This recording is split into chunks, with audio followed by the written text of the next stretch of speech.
इस बीच एक और बड़ी अपडेट आ गई है। एक बड़ी अपडेट जानिए कि गुजरात से जेपी नड्डा को राज्यसभा भेजा जाएगा।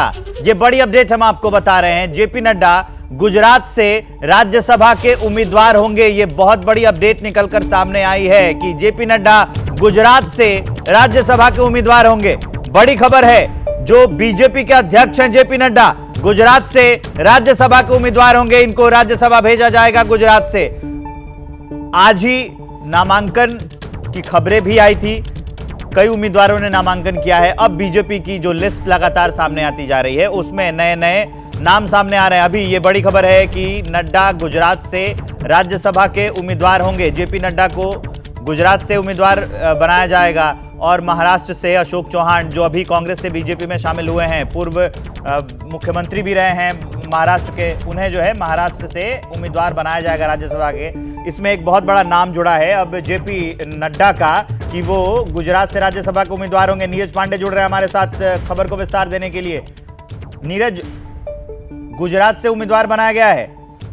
जी बिल्कुल, जेपी नड्डा भाजपा के राष्ट्रीय अध्यक्ष। कल तक यही चर्चा थी कि जेपी नड्डा का चूंकि राज्यसभा कार्यकाल समाप्त होने वाला है तो वो कहां से जाएंगे।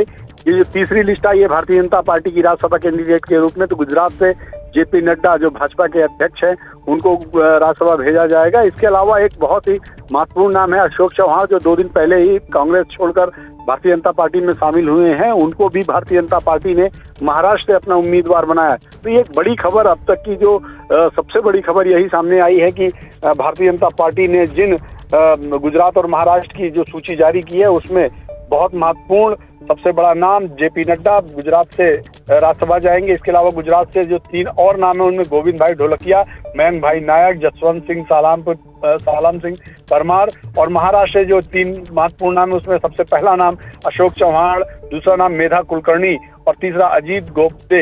ये जो 3 नाम है बहुत ही महत्वपूर्ण। 7 लोगों की सूची भारतीय जनता पार्टी ने जारी की है, जिसमें 4 उम्मीदवार गुजरात से और 3 उम्मीदवार महाराष्ट्र से जारी किए हैं। लेकिन जो 2 महत्वपूर्ण नाम है वो जेपी नड्डा जो भाजपा के अध्यक्ष हैं, और दूसरे जो 2 दिन पहले ही भारतीय जनता पार्टी में शामिल हुए अशोक चौहान हैं, जिनको भारतीय जनता पार्टी ने राज्यसभा के लिए कैंडिडेट बनाया है। जी ठीक है नीरज, बहुत बहुत धन्यवाद आपका इस जानकारी के लिए। तो महाराष्ट्र से अशोक चौहान और गुजरात से उम्मीदवार होंगे जेपी नड्डा।